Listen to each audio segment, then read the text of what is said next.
operate the way it's supposed to, and he had that before he sort of passed away. He was trying to get out of that. And he looked full of life, smiling, cheesing, happy.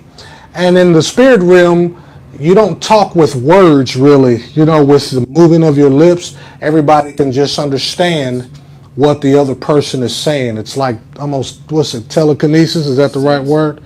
Where you can hear like inside. So someone thinks something and you can just hear it and that's how you communicate. And I saw my brother. When I saw him, I immediately start crying. Bro, I love you. I miss you. And he was so happy. And he was coming out of what seemed to be like a shower or a bathroom. Like he was getting dressed to go to work. And because the Bible records that what's happening, Jesus says, when I go away, I'm going to do what? Prepare a place for you. So he's preparing the residences that you're going to live in heaven for eternity, as well as he's prepared, this banquet is being prepared. Now the people that have gone home to be with the Lord before the rapture are also helping prepare these places, particularly the banquet. And when I asked my brother, he was going to work. He was going to work in that banquet.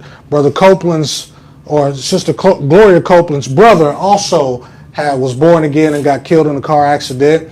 And somebody else that knew the Copelands had passed away. And when she was in heaven, she saw Sister Gloria's brother, who had his sleeves cut off, is really like swole kind of individual. And she saw him working in a banquet, preparing a banquet. And so my brother was sort of in a rush to a degree. I had the sense that it was urgency because he was headed to work. And at some point I stopped and I had this just really terrible sort of fear, gut feeling that just rocked me to my core. Then I realized that my brother was not in the best place that heaven had to offer. And when I realized it, I started crying. I broke down and my brother stopped me.